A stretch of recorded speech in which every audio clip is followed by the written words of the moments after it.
Please subscribe and press the bell icon to get latest updates of নির্ঝরের স্বপ্ন। আপনারা শুনছেন কাহিনী।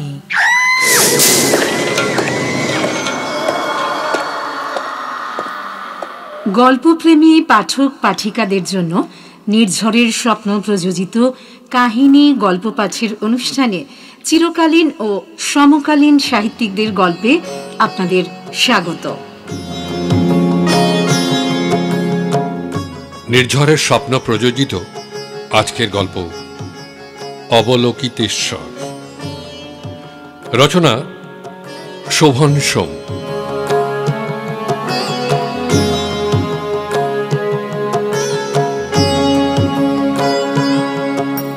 শুরু হচ্ছে গল্প অবলোকিতেশ্বর।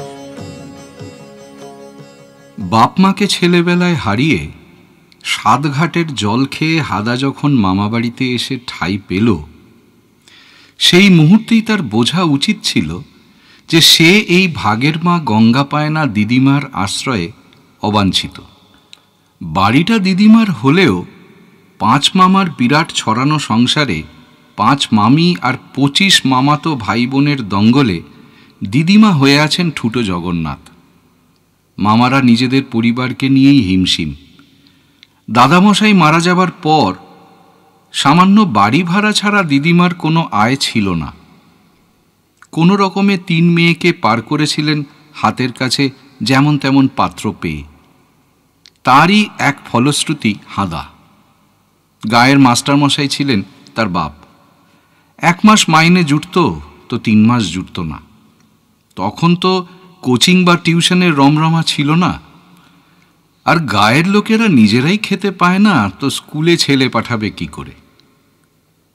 জমিদারের দয়ায় আর ইউনিয়ন বোর্ডের কিঞ্চিত অনুদানে যে স্কুল চলত তার মাস্টারমশাইয়ের অবস্থা অনুমান করা কঠিন নয়। বাপ লেখাপড়া শিখলেও বিদ্যার ব্যবহার জানতেন না। সরস্বতীর কৃপা পেলেও লক্ষ্মীর আরাধনা শেখেননি। ফলং দুঃখং লিখিতং ললাটে। সেই বাপের ছেলে হাদা জ্ঞানগম্যী সামান্য। বাংলা লেখাপড়ায় বেশি দূর এগোয়নি। বাপমা মরে যেতে জ্ঞাতি কাকাদের দৌলতে সে ভিটে থেকে উচ্ছেদ হল। কাকারা উপদেশ দিলেন, তোর মামারা তো খুব বড় লোক, কলকাতায় চোখ মেলানো বাড়ি, এখানে এই ওঁসগায়ে থেকে কি করবি? সেখানে যা, মানুষ হবি। এই সদুপদেশের অর্থ হাদা বোঝেনি।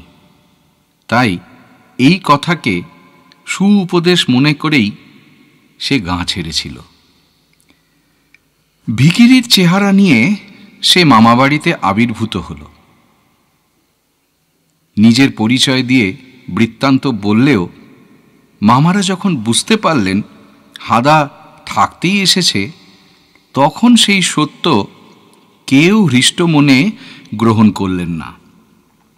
কেউ তার দায়িত্ব নিতে আগ্রহ দেখালেন না। দিদিমা চোখের জলের বন্যা বইয়ে দিলেন বটে, তবে নাতিকে আশ্রয় দেওয়ার জন্য তার নিজেরই সামর্থ্য ছিল না। তিনি বৃথাই বললেন, হ্যাঁ রে তপা, হ্যাঁ রে জগা, ও সিধু মধু ছোটু, বাপ মা মরা তোদের ভাগ্নিটা এখন করবে কি তবে? কিন্তু মামারা তাদের মায়ের কথা কানে তুললেন না। সারাদিন সেই দালানেই বসে রইল। ছোট মামি সন্ধ্যাবেলায় বাপের বাড়ি থেকে ফিরে এই ঘোরতর মূর্তিমান সমস্যাকে দেখে বললেন, থাক না বাপু, ছেলেটা এত লোকের অন্ন জোটে এ বাড়িতে, ও আর কতটুকুই বা খাবে? কৃতার্থ দিদিমা বললেন, বেঁচে থাকো মা, আমি তো ভেবেই সারা, ছেলেটা করবে কি এখন? শাশুড়ির কথায় জল ঢেলে ছোট মামি জবাব দিলেন, হ্যাঁ থাক, তবে থাকার তো ঘর নেই, আমাদেরই কুলোয় না। রান্নাঘরে শোবে, ফাই ফরমাস খাটবে, জামা কাপড় সে না হয় আমি দেব। দিদিমা এতেই খুশি, হাদাও খুশি। যাক, শেষ পর্যন্ত তার তো একটা ঠাঁই হলো। ছোট মামির কোনো ছেলেপুলে নেই। ছোট মামি ওঠেন সকাল 10টায়, চা খেয়ে ফের শুয়ে শুয়ে বইটই পড়েন। মামা তার আগেই অফিসে বেরিয়ে যান। বই পড়তে পড়তে মামি ফরমাশ করেন, ওরে আমার গুন্ডি ফুরিয়ে গেছে, চট করে চারপাশের গুন্ডি নিয়ে আয় তো। কিংবা ওরে মানুদাকে বল আমার পান সেজে দিতে। অথবা দেখ তো ধোবা এলো কিনা। কিংবা আমার মাথাটা বড্ড ধরেছে, একটু টিপে দে তো। হাদা কিন্তু তাতেই নিজেকে ধন্য মনে করে। দুপুরে খেয়ে দিয়ে ছোট মামি ভাত ঘুম দেন, ওঠেন 5টায়। তখন হাদাকে উদ্গ্রীব হয়ে থাকতে হয়। মানদার কাছ থেকে চায়ের কাপ এনে ধরতে হয় মামির সামনে। চা না খেলে মামি বিছানা থেকে উঠতেই পারেন না। চা খেয়ে গা ধুয়ে সেজে গুজে মামি সেতার নিয়ে বসেন। ততক্ষণে ছোট মামা বাড়ি ফেরেন। মাঝে মধ্যে মামি 1-2 দিনের জন্য বাপের বাড়িতেও যান। সপ্তাহে একদিন মামির ওস্তাদ শেখাতে আসেন রিকশায় চেপে। দোরগোড়ায় রিকশা দাঁড়িয়ে থাকে তাকে নিয়ে যাওয়ার জন্য। মামির ওই একটাই শখ, রোজ সন্ধ্যায় ঘণ্টাখানেকের জন্য সেতার নিয়ে বসবেন। মামি যতক্ষণ সেতার বাজান হাদা চুপটি করে বসে থাকে আর হাঁ করে দেখে তারের উপরে কি অবলীলায় মামির এক হাতের আঙুলগুলো খেলে যায় আর আর এক হাতের মেজরাপ পরা আঙুল কি অনায়াস ঝংকার তোলে সেই তারের গায়ে। বাজনার কিছুই সে বোঝে না। শুনে শুনে এমনই হয়েছে যে গতগুলো সে মুখস্থ বলে দিতে পারে। কখন কিভাবে মামির হাত তারের উপরে খেলবে আর মেজরাপ পরা আঙুলের ঘায়ে কি শব্দ ঝংকার তখন জাগবে, সেটাও সে চোখ বুজে বলে দিতে পারে। মধ্যে মধ্যে তার ইচ্ছে করে আঙুলে মেজরাপ পরে দেখতে যে তার হাতে ওই তারগুলো ঝংকার তোলে কিনা, কিন্তু সেই সাহস তার নেই। একটা কথা হাদা বিলক্ষণ বুঝেছে যে এই বাড়িতে তার কোনো অধিকার নেই, তার ইচ্ছার কোনো দাম নেই। সে খেয়েছে কিনা এমন কথা এক দিদিমা ছাড়া আর কেউ জিজ্ঞাসা করেন না। কিন্তু দিদিমা থাকেন ছাদের ঘরে। ছাদেই গঙ্গা জলের কল আছে, টবে তুলসী গাছ আছে, সপাকের ব্যবস্থাও আছে। মাজা ভেঙে দিদিমা নিচে বিশেষত নামতে পারেন না। সারাদিন ওপরে দিদিমার কাছে যাওয়ার সময় একেবারেই পায় না হাদা, তাই দেখা সাক্ষাৎও খুবই কম হয়।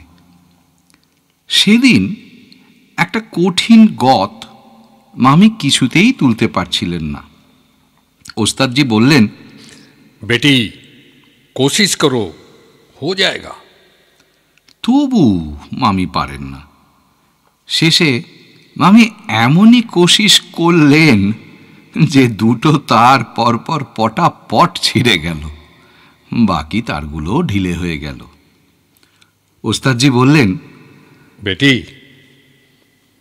তোমার সেতার আমার বাড়িতে পাঠিয়ে দিও, তার জুড়ে বেঁধে দেব।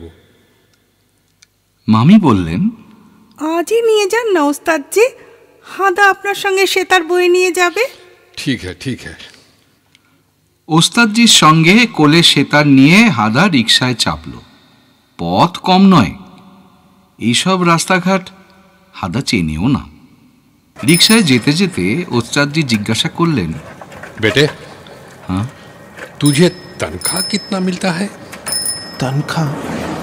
हाँ हाँ कमाई, महीना, रुपया, अरे कितना मिलता है? रुपया, टाका कोई ना तो। अजीब बात, नौकर को पैसा नहीं देते। হাদা তখনও বিস্মিত। সে বলল, আমি তো নকর না। नौकर नहीं, तबे क्या? হাদা কোনো জবাব দিল না। এত দিনে তার বুক ঠেলে উঠল এক প্রবল অভিমানের চাপ। বাড়িতে ঝি চাকর দু একজন আছে, আছে মানদা, ভোলা আর ঠিকে ঝি বিমলা। ওদের সঙ্গে বাড়ির মানুষেরা যেমন ব্যবহার করে, হাদার সঙ্গেও তেমনই ব্যবহার করে। কিন্তু এ নিয়ে হাদা তো কোনোদিন কিছুই ভাবেনি। বাড়ির নাতি হলেও তার সঙ্গে যে নাতির মতো কিংবা তার মামাতো ভাই বোনদের মতো ব্যবহার কেউ করে না, এ নিয়ে তো কোনোদিন তার মনে কোনো প্রশ্ন বা দুঃখ জাগেনি। এই মুহূর্তে এক প্রবল অভিমানে হাদার চোখ দিয়ে দরদর করে জল বেরিয়ে এলো। মেঝেতে পাতা গালচেতে সেতার নামিয়ে রেখে হাদা মুখ তুলে দাঁড়ালো। ওস্তাদজি তার চোখে জল দেখতে পেলেন, বললেন, तू रोता है? क्या बात है बेटा? না কিছু না, আমি যাই। কিন্তু বৃদ্ধ ওস্তাদজি ওকে ছাড়লেন না। ওর হাত চেপে ধরে বললেন, नहीं नहीं नहीं, जरूर कुछ हुआ होगा। नहीं तो तू रोता क्यों? শার্টের হাতায় চোখ মুছে হাদা বলল, কিছু হয়নি ওস্তাদজি। अरे किचु होनी तो कांचिस के नो? तू कौन है रे? क्या हुआ तुझे? কিছু হয়নি, এমনি। এবার আমি যাই। ठीक আছে, যা। কাল বিকেলে আসিস আর ওই সেতার নিয়ে যাস। পায়ে হেঁটে পরদিন বিকেলে হাদা ওস্তাদজির বাড়িতে এলো। পথ অনেকখানি, তার উপর অচেনা, খানিকটা খুঁজতেও হয়েছে। ওর শ্রান্ত মুখ দেখে ওস্তাদজি বললেন, आओ बेटा आओ, अंदर आओ, बैठो। ওস্তাদজি ওকে ভেতরের ঘরে নিয়ে গেলেন। চাকর পাখা খুলে দিল। এই ঘরে মেঝেতে পুরু গালচে পাতা, আর ঘরের চারপাশের দেওয়াল জোড়া তাকে সারি সারি বাদ্যযন্ত্র সাজানো। হাদা কেবল সেতারই দেখেছে, তারের বাজনা যে আরো কত বিচিত্র ধরনের হয় তার জানা ছিল না। अरे कैसे आया? हेते निश्चय खूब ठके हुए है, खूब क्लांत देखाচ্ছে কি না? ওস্তাদজির কথায় হাদা ঘাড় নাড়ল। মা মারা যাবার পর দীর্ঘকাল সে এমন সহানুভূতির কথা শোনেইনি। দিদিমা তো মামাদের ভয়ে সিঁটিয়েই আছেন। দিদিমার এ বাড়িতে কোনো ভূমিকাই নেই। সে যে চাকর নয়, আশ্রিত আত্মীয়, এটা বোধহয় ওস্তাদজি বুঝতে পেরেছিলেন। ওস্তাদজির চাকর হাদার সামনে এনে পিরিচ ভর্তি সন্দেশ আর এক গ্লাস শরবত রাখল। ওস্তাদজি বললেন, বেটা, আমি দেখেছি যতক্ষণ আমি শেখাই ততক্ষণ তুই চুপচাপ বসে শুনিস। এ বাজনা তোর ভালো লাগে? হ্যাঁ, খুব ভালো লাগে। বাহ বাহ বাহ বাহ, বেশ বেশ। তোর বয়সী আর কোনো ছেলেকে এত তন্ময় হয়ে বাজনা শুনতে দেখিনি। আচ্ছা, তুই বাজাতে পারিস? না। শিখবি? শেখাবেন আপনি? যদি শেখাই, আমি তো অনেক টাকা নিই। তুই তো টাকা দিতে পারবি না, আর আমি দক্ষিণা ছাড়া শেখাইও না। গুরু দক্ষিণা বলে একটা কথা আছে না? হঠাৎ হাদার কি হলো সে নিজেই জানে না। ওস্তাদজির দুটি পায়ে হাত রেখে সে বলে উঠল, আমি আপনার সেবা করব, যা বলবেন করব। দয়া করে আমাকে আপনি বাজনা শেখান ওস্তাদ। আরে তাহলে তো নাড়া বাঁধার ব্যবস্থা করতে হয় দেখছি। নে নে ওঠ, আর হাত ধুয়ে আয় তো, ওই সেতারটা পেরে আন। আজ থেকেই তোকে শেখাবো, দেখি তোর কত মুরদ। ওর মুখোমুখি ওস্তাদজিও একটা সেতার নিয়ে বসলেন। আমার সঙ্গে বাজা। হ্যাঁ, আমি যেমন যেমন করছি তেমন তেমন বাজা।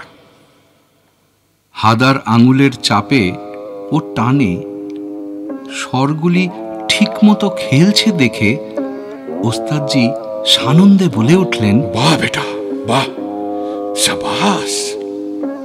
কিন্তু ওস্তাদজি তখনও বিস্মিত হতে বাকি ছিল। আরোহণ অবরোহণের প্রাথমিক পাঠ শেষ হতেই হাদা গত বলে বাজাতে লাগল। এই মুখ্যু 14 বছরের বালকের কাছ থেকে এমনভাবে শুনবেন সেটা ওস্তাদজি আদেও প্রস্তুত ছিলেন না।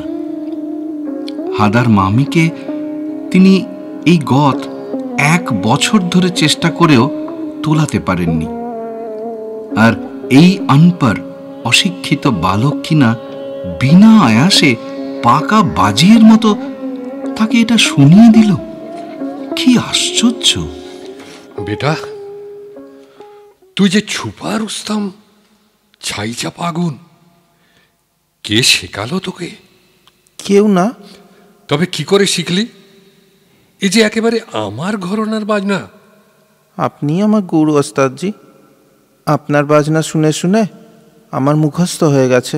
ওরে বেটা, তুই যে চুরি করে গুরু মারা বিদ্যে শিখেছিস, তুই কিন্তু শ্রুতিধর। শুনে শুনেই তৈরি হয়ে গেছিস। আমি আমার ছাত্রীর কাছ থেকে কারিগরি টাকা নিয়ে ভস্যে ঘি ঢেলেছি। এর পরের ঘটনাও অভাবিত। শেখাতে এসে ছোট মামির কাছে ওস্তাদজি প্রস্তাব দিলেন, ওই হারাকে আমার চাই। কিন্তু হাদার গুণপনার কথা তিনি বেমালুম চেপে গেলেন। মামি বললেন, কিন্তু ওস্তাদজি, ও তো চাকর নয়, ও। আরে আমি জানি যে ও মাইনে করা ছোকরা নয়। তবে এমনি আমার কাছে থাকবে, সেবা টেবা করবে, এই আর কি। আমি ওর সব ভার নেব। মামারা সব শুনে এক কথায় রাজি। অত সহজে একটা গলগ্রহ নামবে এটা তারা ভাবতেই পারেননি। বৃদ্ধ ওস্তাদজি একা মানুষ, মেয়ের বিয়ে হয়ে গেছে, থাকে বিদেশে। চাকর নিয়ে একা থাকেন ওস্তাদজি। সারাদিন ছাত্রছাত্রীরা শিখতে আসে, তিনিও 2-1 বাড়িতে শেখাতে যান, জলসায় বাজান। তার খ্যাতি বহুদূর বিস্তৃত।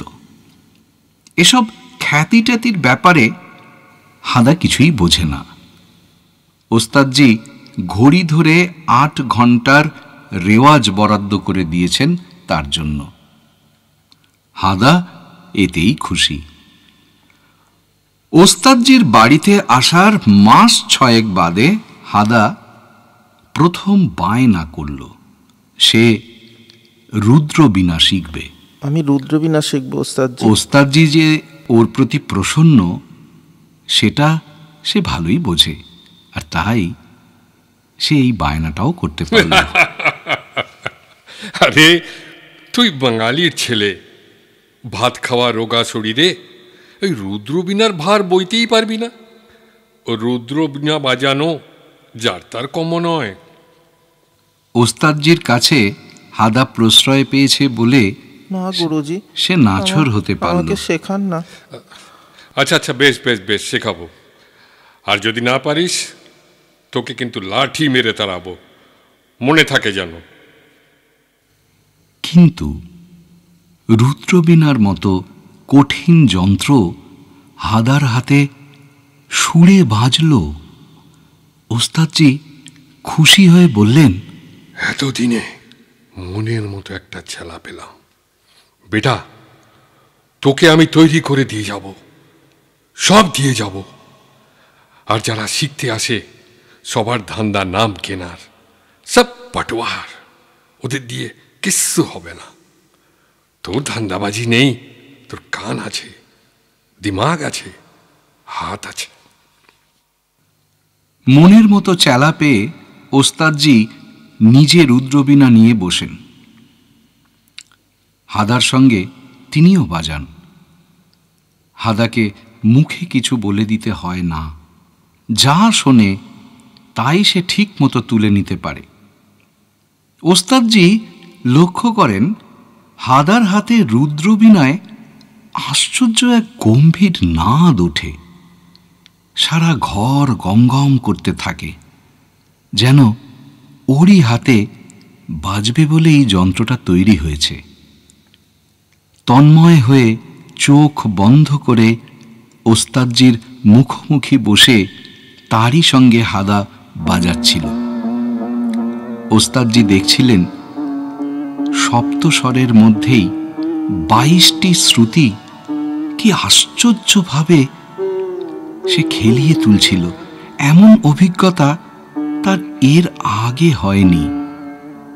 দেবলোকের গান্ধার গ্রাম কি একেই বলে?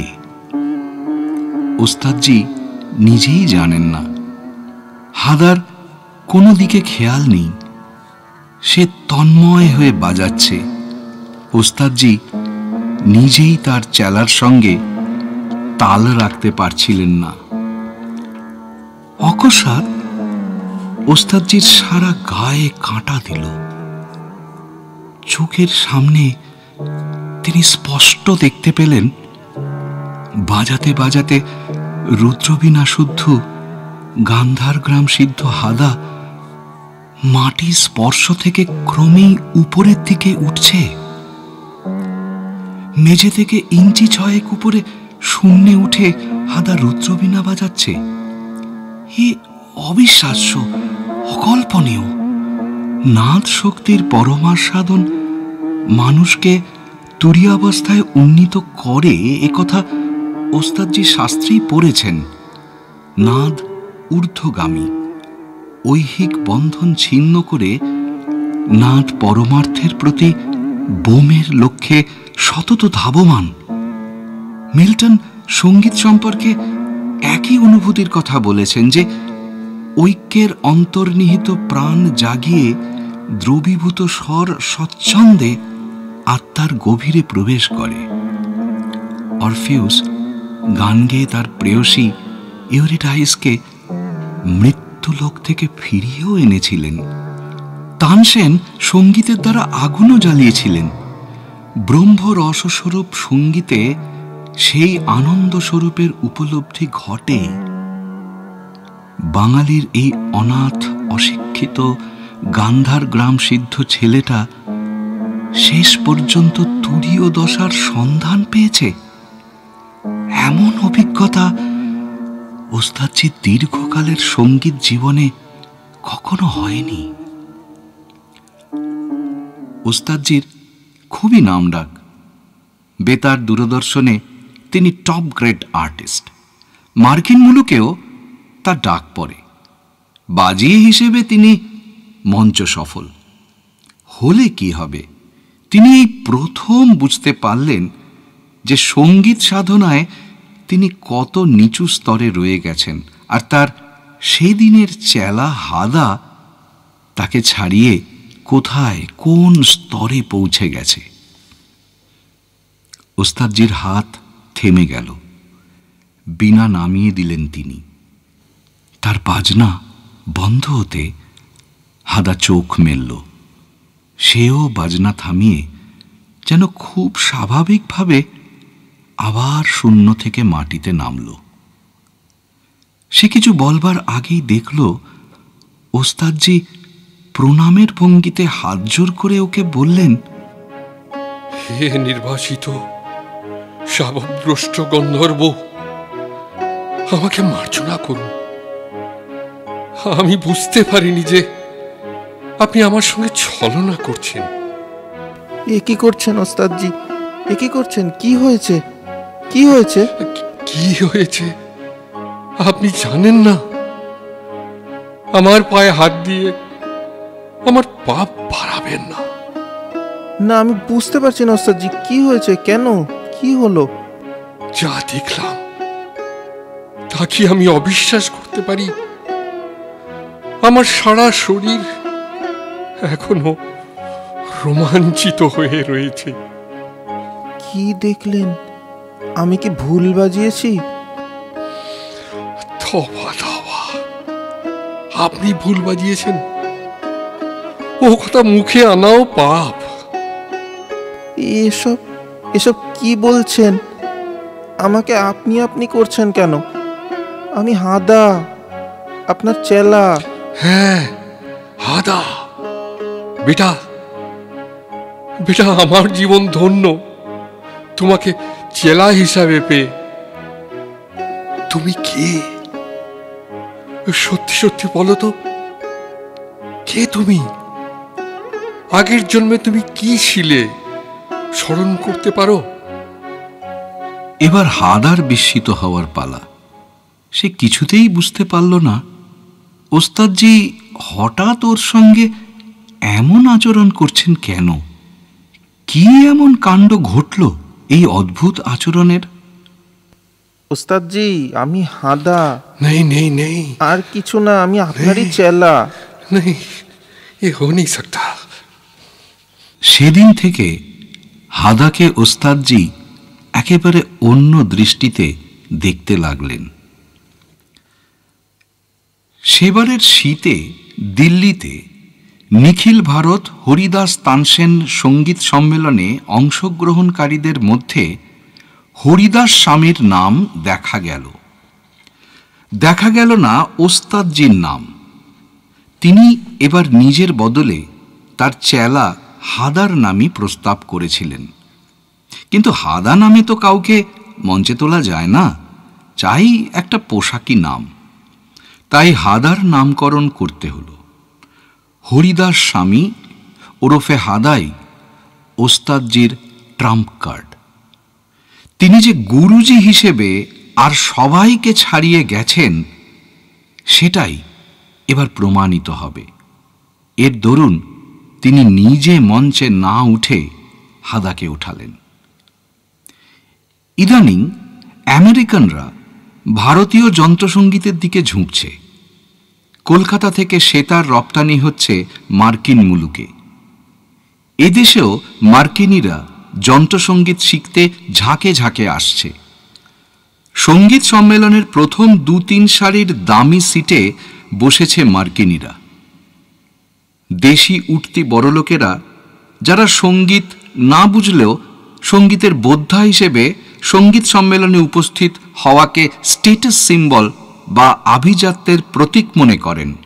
আজকাল কেবল টাকা দিয়ে আভিজাত্য কেনা যায় না, সংস্কৃতি প্রেম দিয়েও কিনতে হয়।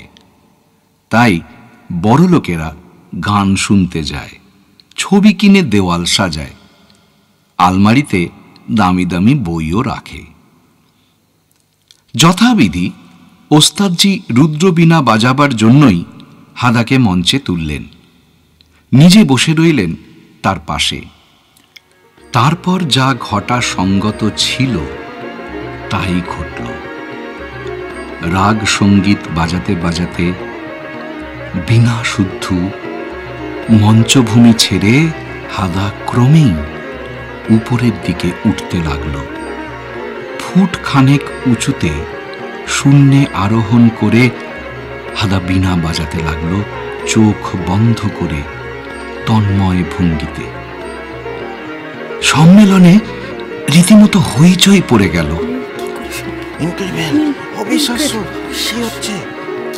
মার্কিনীরা পটাপট ছবি তুলতে লাগলো। ফটো ফ্ল্যাশের কড়া আলোয় চারিদিক ঝলসে উঠল। হাদার সেদিকে কোনো খেয়াল নেই। সে তন্ময় হয়ে বাজিয়ে চলল। ঘণ্টাখানেক পর সে যখন বাজনা থামিয়ে উঠল, ততক্ষণে দর্শক মণ্ডলী মঞ্চে উঠে এসে তাকে ঘিরে ধরেছে। হাদা বাংলা ছাড়া অন্য ভাষা জানে না। দোভাষী এনে লোকে তার ইন্টারভিউ নিতে লাগলো। আপনি লেভিটেশন শিখলেন কি করে? লেভিটেশন মানে শূন্যে ওড়া। বাজাতে বাজাতে তো আপনি শূন্যে উঠে গেলেন, সেটা কি করে হয়? শূন্যে ওরা ওসব আমি জানি না। বাজাতে বসলে মনে হয় আমি আর আমাতে নেই, আমি যেন কোথায় ভেসে যাই। শরীরটা খুব হালকা ঠেকে। পৃথিবীতে তখন আর কিছুর অস্তিত্ব আছে বলে মনে হয় না। মার্কিন শ্রোতারা ওকে আর ছাড়তেই চায় না।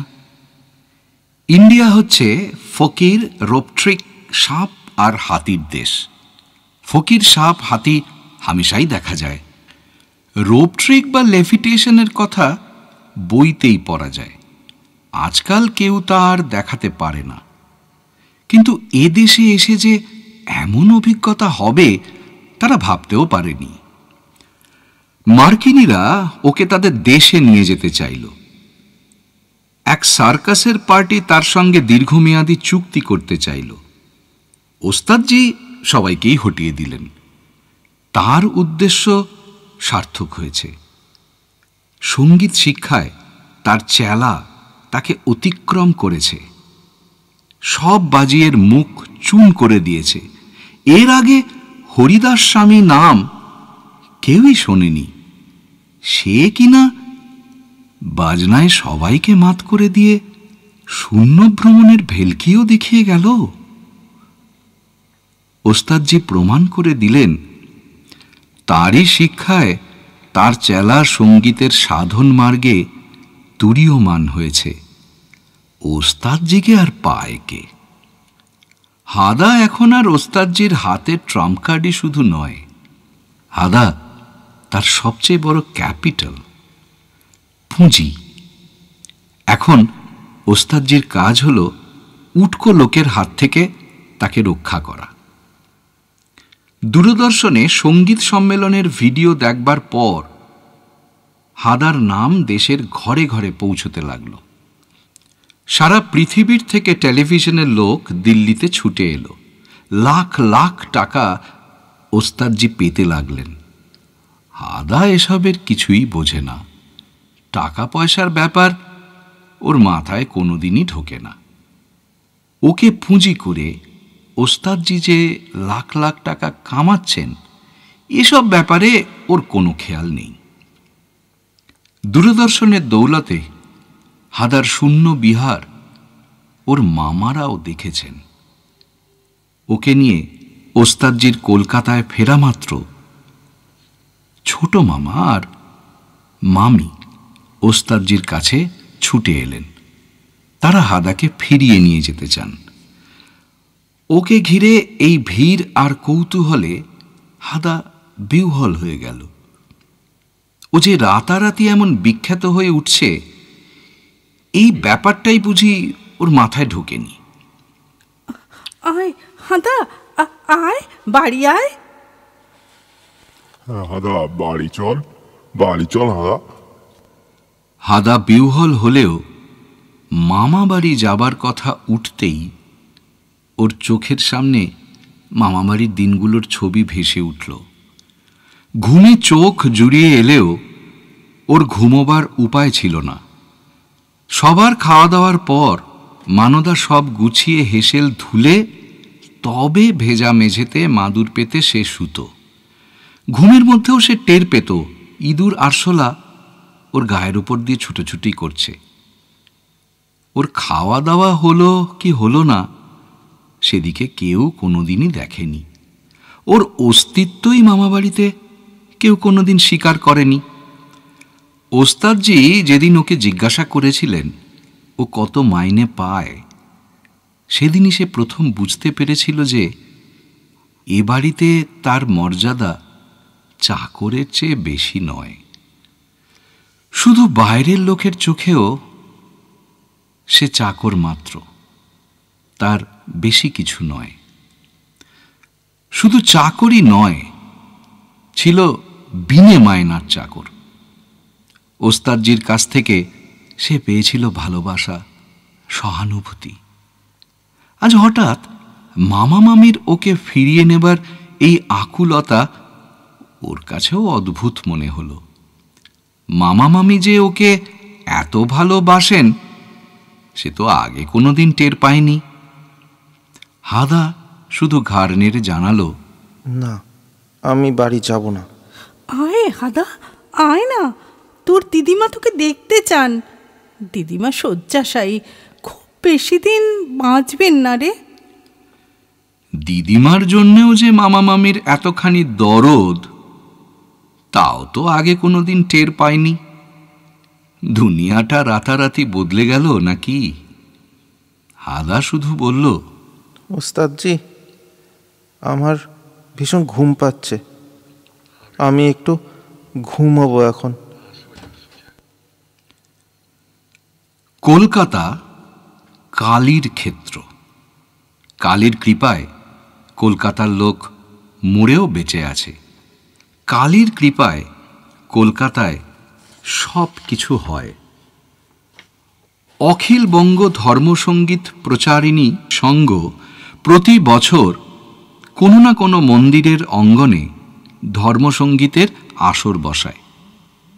এর আগেও ওস্তাদজি এদের আসরে বাজিয়ে এসেছেন। এবার ওরা কালীঘাটে মায়ের মন্দিরের কাছে আসর বসাবে। ওরা এবার হরিদাস স্বামীকেও পেতে চায়। ওস্তাদজির ইচ্ছা নয় যে হাদা খোলামেলা প্রকাশ্য স্থানে বাজায়। তিনি সরাসরি না করে দিলেন, কিন্তু ওরা নাছোড়। কড়া পুলিশি ব্যবস্থার শর্তে শেষ পর্যন্ত ওস্তাদজি হরিদাস স্বামীকে নিয়ে যেতে রাজি হলেন। কথা হলো হাদা সব শেষে বাজাতে বসবে। ভারত তথা বিশ্ববিখ্যাত হরিদাস স্বামী কলকাতায় প্রথম বাজাবেন, এই খবর দাবানলের মতন ছড়িয়ে যেতে অখিল বঙ্গ ধর্মসঙ্গীত প্রচারিণী সভার আসরের সব টিকিট ৮-১০ গুণ দামে ১ ঘন্টায় উবে গেল। অন্যান্য বছর আসরে মাছি তাড়ানোর লোক মেলে না। এবার হরিদাস স্বামীর নামেই হুজুগে কলকাতা একেবারে হামলে পড়ল। আসরের শুরুতে বিদ্যাধরী দেবী ধপ কীর্তন ধরতে না ধরতেই শ্রোতারা হইচই করে তাকে থামিয়ে দিল। এরপর মঞ্চে এলেন পুরাতনী গায়ক লক্ষণেশ্বর চট্টোপাধ্যায়, কিন্তু তাকেও শ্রোতারা চিৎকার করে বসিয়ে দিল। শ্রোতারা কারোর গান বা বাজনা শুনতে চায় না, তারা হরিদাস স্বামীকে দেখতে চায়, ওর বাজনা শুনতে চায়।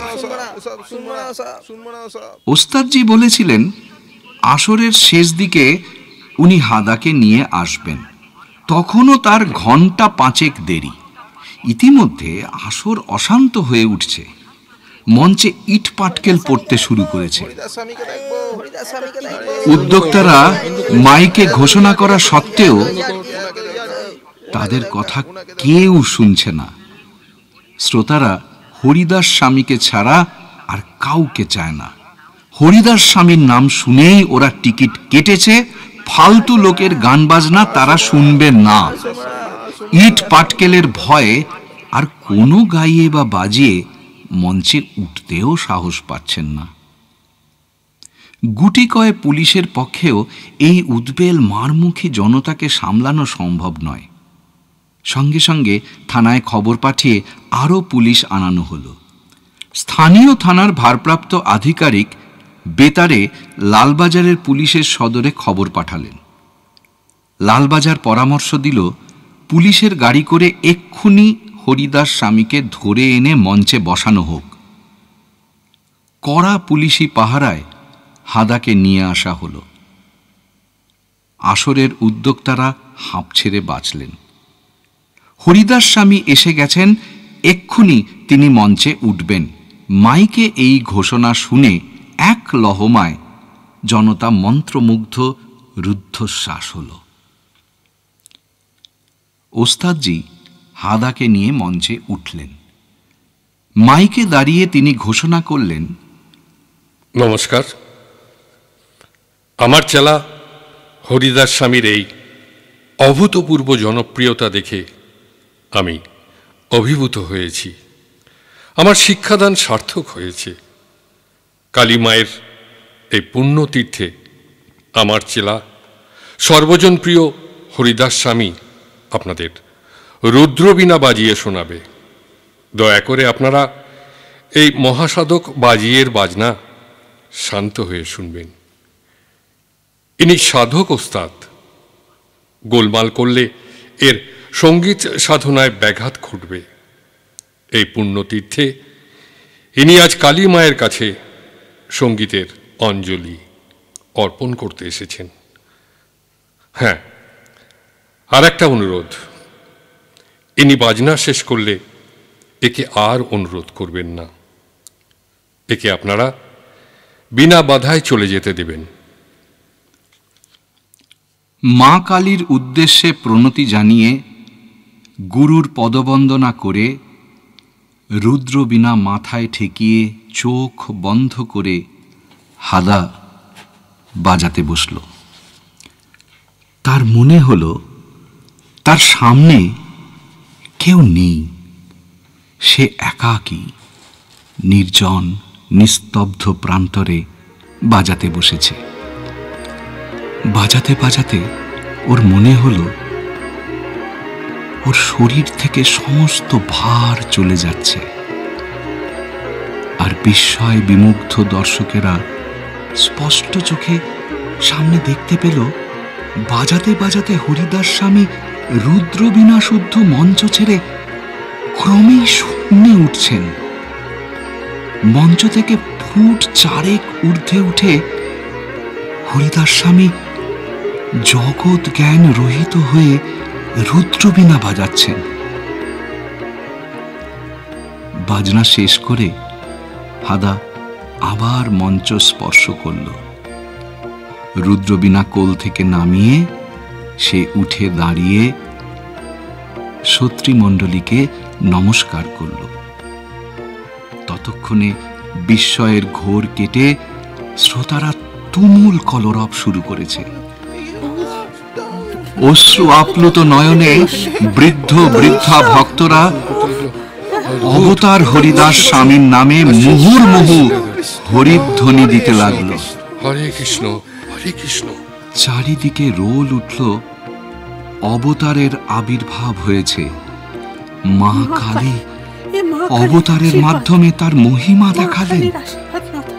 অবতারকে স্পর্শ করার জন্য দলে দলে লোক মঞ্চের দিকে ধাওয়া করল।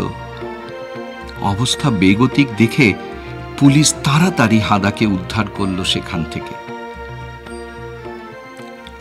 পরদিন ভোর হতে না হতেই ওস্তাদজির বাড়িতে কাতারে কাতারে অবতার দর্শনের জন্য মানুষ আসতে লাগলো। ওদের দাবি একটাই, ওরা অবতারের দর্শন চায়। ধরাধামে অবতীর্ণ দেবতাকে প্রত্যক্ষ করতে চায়। কেউ কেউ দীক্ষা নিতে চায়। হাদা বলল, ওরা কি চায় ওস্তাদজি? অবতার কে? ওসব তোমাকে বুঝতে হবে না। লোকে কি না বলে, লোকের কথায় কিন্তু কান দিতে নেই। আচ্ছা। অনেক করেও ওস্তাদজি জনতাকে ঠেকাতে পারলেন না। পুলিশ তলব করলেন তিনি। পুলিশি পরামর্শে ওস্তাদজি দৈনিক 1 ঘন্টা অবতারকে জনসমক্ষে দর্শনের জন্য হাজির করতে রাজি হলেন। আসন পেতে ধূপ ধুনো জেলে গলায় মালা পরিয়ে কপালে সিঁদুরের টিপ দিয়ে হাদাকে ঘরে বসানো হলো। বিস্মিত হাদা প্রশ্ন করল, এসব করছেন কেন ওস্তাদজি? আমি কি দেবতা নাকি? আমি তো হাদা। আমার এসব করতে ভালো লাগছে না। আমার শরীর কেমন করছে। লোকে তোমার বাজনা শুনে মুগ্ধ হয়েছে। এখন শরীর খারাপ লাগলে চলবে না তো। ওরা তোমাকে দেখতে চায়। बस सिर्फ 1 घंटा की तो मामला है। দেখতে চাই তো আমাকে এত ঘন্টা করে বসাচ্ছেন কেন? एक कलाकार क्या आम जनता जैसा बैठ सकता? একজন শিল্পী কি সাধারণ মানুষের মতো বসতে পারে? তুমি কথা বলো না। হাদা চুপ করে গেল। একে একে এক একজন করে হাদা দর্শনের জন্য আসতে লাগলো। বুড়ো বুড়িরাও ওর পা ছুঁয়ে প্রণাম করতে লাগলেন। ওস্তাদজির কড়া আদেশে হাদার সঙ্গে কারোর কথা বলা বারণ। কথা বললে সাধকের সাধনায় বিঘ্ন ঘটবে। হাদার পায়ের কাছে স্তূপীকৃত হতে লাগলো টাকা পয়সা, ফলমূল, মিষ্টান্ন, কাপড় চোপড় আর জিনিসের স্তূপ। ওস্তাদজি আরো ধূপধুনো জ্বেলে দিলেন। ধূপের ধোঁয়ায় আচ্ছন্ন হাদার ঘুম পেতে লাগলো। ক্লান্ত হাদা নিজের অজ্ঞাতেই কখন যেন ঘুমিয়ে পড়ল। ঘুম ভাঙতে সে শুনল সমাগত লোকের উদ্দেশ্যে ওস্তাদজি বলছেন, শুনুন শুনুন শুনুন, বাবার সমাধিভঙ্গ হয়েছে, ওর এখন বিশ্রাম প্রয়োজন। দিনের পর দিন এই চলতে লাগলো। রুটিনের মতো হাদা ঠাকুর সেজে আসনে বসে, ওর পায়ের কাছে টাকা পয়সা রাশি রাশি জিনিস জড়ো হয়, আর ধূপের ধোঁয়ায় আচ্ছন্ন হয়ে সে ঘুমিয়ে পড়ে। ঘুম ভাঙতে সে শুনতে পায় বাবার নাকি সমাধি ভঙ্গ হয়েছে, এখন বাবা বিশ্রাম করবেন। এখন আর হাদা বিনা ছুতে পারে না। এমনকি ওস্তাদজিও বাজনা ফেলে হাদা দর্শনের ব্যবস্থা করতেই লেগেছেন। মামা মামি তো ছেলেপিলে শুদ্ধ দল বেঁধে আরও একদিন এসেছিলেন, কিন্তু হাদা মামাবাড়ি যায়নি। যে কাকারা একদিন অনাথ ভাইপোকে মামাবাড়ি যাবার সদুপদেশ দিয়ে ভিটে থেকে তাড়িয়েছিলেন, এবার তারা এলেন দল বেঁধে। বললেন, ছবি দেখে ঠিকই চিনেছি, হরিদাস স্বামী হোস আর যেই হোস, তুই আমাদের দাদার ছেলে, হাদা আমাদের বংশের গৌরব। তুই আমাদের বংশেরই ছেলে। আয় বাবা, আয় ভিটে ফিরে আয়। ফিটেতে চল, ফিটেতে চল। এই লোক সমাগম ওকে আসনে বসিয়ে এই পুজোর হিড়িক, এই অবতার বাবা ধনী, ফুলের মালা, অগরু, গুগ্গুলের গন্ধ আর আরতি সব মিলে সারাদিন হাদার কেমন ঘোর লাগে। কেন যে এসব হচ্ছে সে বোঝে না, বুঝতেও চায় না। কেবল সে বুঝতে পারে সে মানুষজনের কাছ থেকে ক্রমেই দূরে সরে যাচ্ছে। খাঁচায় বদ্ধ অবলা পাখির মতো তার গতিবিধিও নিয়ন্ত্রিত। এখন সে আর সবশে নেই, ওর ইচ্ছে বলেও আর কিছু নেই। ঘড়ির কাঁটায় ওস্তাদজির কথা মতো ওকে সব কিছু নীরবে করে যেতে হচ্ছে। এখন সে আর কোনো প্রশ্ন করে না, কিছুই আর ওকে বিস্মিত করে না। ঘোর লাগা দৃষ্টিতে হাদা কাকাদের দিকে তাকায়। গতকালই ফের ছোট মামা আর মামি এসেছিলেন, আজ এলেন কাকারা। হাদার মনে হলো সে যেন অনেক অনেক দূর থেকে ওদের দেখছে। একদিন হাদা ওদের কাছে যেতে চেয়েছিল, কোলে আশ্রয় পেতে উদ্গ্রীব হয়েছিল। সেদিন ওরা কেউ হাদাকে কোলে তোলেননি। তাদের আর হাদার মাঝখানে সেদিন গড়ে উঠেছিল দুস্তর ব্যবধান। আর আজ ওরা হাদাকে কোলে তুলে নিতে চাইছেন, ডাকছেন, আয়, ফিরে আয় বাবা, ফিরে আয়। কই সেদিন তো ওরা ওকে এভাবে কোলে ফিরিয়ে নিতে আসেননি, এমন মধুর আহ্বান জানাননি সেদিন। হাদার মনে হলো সেদিন যে ব্যবধান ওরা অতিক্রম করেননি, আজ হাদা নিজেই সেই ব্যবধান অতিক্রম করতে পারছে না। সেদিনও সে ছিল একা, আজও সে একা। এই একাকিত্বের বেদনা হাদার একার। এই বেদনা কারো সঙ্গে ভাগ করা যায় না, কাউকে দেওয়া যায় না, কাউকে বোঝানোও যায় না। হাদার বুক ঠেলে অভিমানের কান্না উঠে এলো। কাকারা তখনও ওকে কত কি বলে চলেছেন, কিন্তু হাদার কানে কোনো কথাই ঢুকল না। চোখের জলে তার সামনের সব কিছু কেমন ঝাপসা হয়ে গেল। ওর সামনে তখন জগৎ চরাচর বলে আর কিছুই রইল না।